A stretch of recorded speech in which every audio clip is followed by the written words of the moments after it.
చిగురించబోతుంది. గొప్ప దినాలను చూడబోతున్నావు. నీ యేసుకు సమస్తము సాధ్యమే. గుడ్ మార్నింగ్ దేవుని ప్రియ కుమారుడా, గుడ్ మార్నింగ్ దేవుని ప్రియ కుమార్తె, special good morning to you. మనం ఓ విషయం గమనిస్తాం. ఈ లోకంలో అందరూ మన చేయి విడిచిపెట్టి వెళ్ళిపోవడం. మన దగ్గర ఏమీ లేనప్పుడు అందరూ వెళ్ళిపోతారు, అని ఉన్నప్పుడు మాత్రం అందరూ రావడానికి ఇష్టపడతారు. ఈ లోకం ఎలాంటిదంటే పంచదార చుట్టూ జీవంలాగా ఈ లోకం ఇలాగనే ప్రవర్తిస్తుంది. నిజమే, అవును. మన దగ్గర అన్నీ ఉన్నప్పుడు అందరూ మన చుట్టూ కనిపిస్తారు. మన దగ్గర ఏమీ లేనప్పుడు మన ఇంటి ముందు నుంచి కూడా వెళ్ళడానికి ఇష్టపడరు. ఎక్కడ మనం చూసి మనం సహాయం అడుగుతాం అని చెప్పి వారు ఇబ్బంది పడిపోతారు. సంగమా, అందరూ విడిచిపెట్టిన వారు చాలామంది ఈ లోకంలో ఉన్నారు. ఏదైనా నీ జీవితంలో అలాంటి పని అయితే, నీ జీవితంలో అలాంటి ఒక విషయం జరిగితే, నీ కుటుంబస్తులు నేను విడిచిపెట్టి, సొంత బంధువులు విడిచిపెట్టి, ఆఖరికి సంఘము కూడా విడిచిపెట్టి అనాదిగా నేను చేసేసిందేమో. ఉదయం దేవుడు నేను పిలిచిచ్చున్నాడు. నీ కొరకు గొప్ప నెమ్మది నేను దాచి ఉంచాను. నీవు మార్పు కలిగిన జీవితం చూడబోతున్నావు. నిరాశ నుంచి సమృద్ధిలోకి, సంతోషంలోకి దేవుడు నేను తీసుకెళ్ళబోతున్నాడు.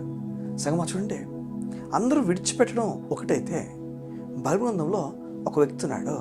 ఈయన అందరిని విడిచిపెట్టేశాడు.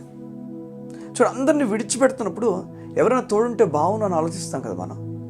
ఎవరైనా మనతో నిలబడితే బాగుండు అనిపిస్తుంది. నిలబడితే అర్థం కాస్త మనకు సహాయం దొరుకుతుందేమో. కానీ ఆశ్చర్యం, ఈ వ్యక్తి మాత్రం అందరిని విడిచిపెట్టాడు. ఎవరి సహాయాన్ని కూడా కోరలేదు. అందరిని పక్కకు తోసేశాడు. ఈయన పేరు బైబిల్లో అబ్రహాము.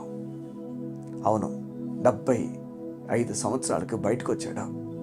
బైబిల్ చెప్తుంది, అప్పుడు ప్రారంభమైన వ్యక్తి అందరిని విడిచిపెట్టి, తన బంధువుల్ని, స్నేహితులందరిని విడిచిపెట్టి బయటకు వచ్చేసాడు. వచ్చినప్పుడు ఏం చెప్తున్నాడు తెలుసా?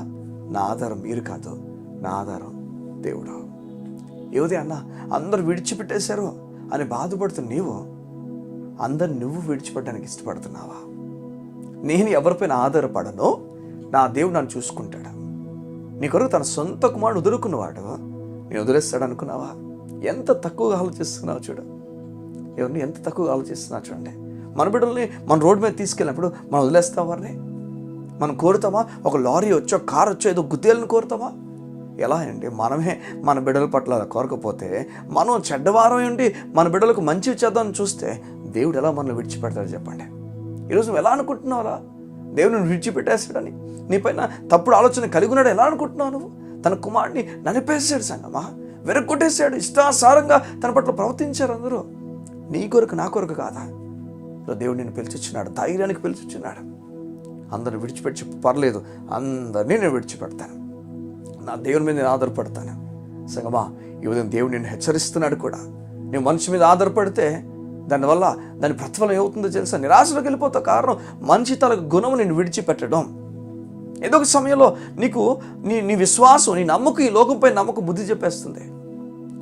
ఏదో ఒక సమయంలో నీకు చెప్తుంది, నువ్వు అనవసరంగా నమ్మేసావు నన్ను, ఈ లోకం నిరూపిస్తుంది. కానీ పైన దేవుడు మాత్రం, నువ్వు ఎవరిపైన విశ్వాసం ఉంచాలో ఆ దేవుడు మాత్రం నీకు చెప్తాడు, నువ్వు భయపడద్దు, నీకు గొప్ప కార్యాలు దాచి ఉంచాను, నాపై నమ్ము. ఈ లోకం నేను మోసం చేస్తుందేమో కానీ నేను మాత్రం నేను మోసం చేయను. ఎంత సంతోషం! ఎవరైనా దేవుడు నిన్ను పిలిచిచ్చున్నాడా? ఆయన సన్నిధికి పిలిచిచ్చున్నాడు, ఆయన నెమ్మదికి పిలిచిచ్చున్నాడు, గొప్ప కార్యాలు దాచించని చెప్తున్నాడు. కళ్ళు మూసుకుంటావా? యువతి నీ గురించి ప్రార్థన చేస్తాను. మా ప్రియ పరలోకపు తండ్రి, నీ బిడ్డలు నీ మీద ఆధారపడినట్లుగా చేయండి. ఎలా అయితే అబ్రాహాము అందరిని విడిచిపెట్టి నీ కొరకు నిలబడ్డాడో, అలా నీ బిడ్డలు కూడా నీ కొరకు నిలబడతారు కాక. అందరూ విడిచిపెట్టేశారు నన్ను బాధలోంచి వీరు బయటకు వచ్చి అందరినీ వీరు విడిచిపెట్టి నీకోసం నిలబడతారు కాక. నీ కృపా సమాధానమును నీ బిడ్డలు ప్రకటించచ్చు. దైవికమైన నెమ్మది నీ బిడ్డలు ప్రకటించచ్చు. యేసు నామమున ప్రార్థించుచున్నాను తండ్రి. ఆమేన్, ఆమేన్, ఆమేన్. నేను నమ్ముతున్నాను ఈరోజు గొప్ప కార్యము నీ ముందు దేవుడు దాచించాడు.